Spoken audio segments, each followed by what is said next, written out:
Si vous voulez réutiliser les données de votre document Excel Web App sur une autre feuille du même document ou sur d'autres documents, vous allez pouvoir utiliser les fonctionnalités copier et coller pour à la fois coller soit les données, vous allez pouvoir également utiliser des options de collage pour ne garder que les valeurs ou les formules ou même uniquement la mise en forme. Pour commencer, vous le voyez, j'ai ici une longue liste de factures avec un certain nombre d'éléments. Je désire récupérer une partie de ces éléments, de ces données, sur un deuxième onglet, la feuille Facture version numéro 2. Vous allez le voir, il me suffit pour cela d'effectuer une copie. Je sélectionne ma première cellule à intégrer sur l'autre feuille, puis j'utilise ici la molette de ma souris, je désire avoir les éléments de la colonne H, le prix hors taxe, mais ce, jusqu'à la ligne 21. Je maintiens donc la touche Shift de mon clavier enfoncé et je clique à cet endroit-ci sur la cellule H21. Maintenant que ces données, cette plage est sélectionnée, je vais donc pouvoir utiliser cette fonctionnalité copier pour garder en mémoire dans le presse-papier de mon ordinateur toutes ces données. Sachez que ce presse-papier permet de garder pendant un moment des données et vous allez donc pouvoir les réutiliser par la suite. Je sélectionne et rendez-vous dans l'onglet Accueil du ruban. Vous allez retrouver directement cette fonctionnalité copier symbolisée par deux feuilles en cascade qui sont superposées.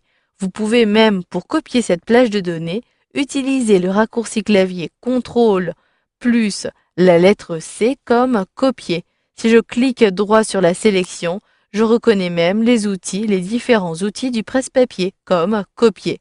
Je clique donc à cet endroit-ci. Je sais que ces éléments sont copiés dans le presse-papier puisque tout autour de ma sélection, j'ai des pointillés qui se déplacent. Je sais donc que j'ai bien gardé en mémoire ces informations-ci. Pour maintenant réutiliser ces données sur la feuille Facture V2, il me suffit de me rendre dans cette feuille, de positionner mon curseur et de cliquer dans la cellule de destination et à partir de là, je peux utiliser coller à partir de l'onglet Accueil du ruban dans le groupe du presse-papier.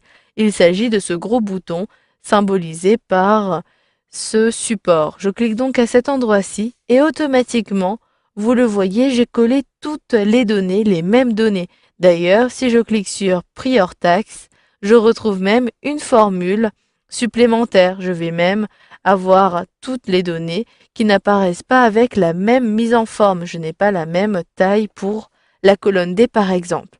Je vais pouvoir annuler cette action en appuyant sur les touches CTRL Z de mon clavier. Si je désire aller plus vite, vous pouvez utiliser les touches raccourci clavier, CTRL plus la lettre V cette fois-ci pour coller, ou encore un clic droit, puis coller me permettra de retrouver les mêmes données que précédemment. Sachez que vous pouvez, comme je vous l'ai dit, soit coller uniquement les formules, vous allez pouvoir garder les valeurs ou garder uniquement cette fois-ci la mise en forme de votre tableau. J'appuie donc sur les touches CTRL Z de mon clavier. Il s'agit des options disponibles depuis l'onglet Accueil, dans le menu déroulant, de coller. Vous le voyez, vous pouvez coller les formules, les valeurs ou la mise en forme. Je commence par les formules et si je vérifie ici au niveau du prix hors taxe, je retrouve effectivement la formule qui apparaît. Par contre, je n'ai aucune mise en forme pour ce tableau. Je vais donc appuyer sur les touches CTRL Z de mon clavier pour annuler et si je désire maintenant coller toujours en A1 uniquement les valeurs, il m'est possible de le faire. Si je sélectionne cette cellule pour vérifier, je n'ai uniquement la donnée, la valeur saisie. J'appuie donc sur les touches CTRL Z et dans un dernier cas, je vais pouvoir utiliser cette fonctionnalité coller pour garder uniquement la mise en forme et je retrouve bien mon tableau à bandes avec le bleu et le blanc. Voilà, vous avez donc vu dans cette formation comment réutiliser des données, des valeurs d'une feuille à l'autre en utilisant les fonctionnalités copier et coller disponibles dans Excel Web App.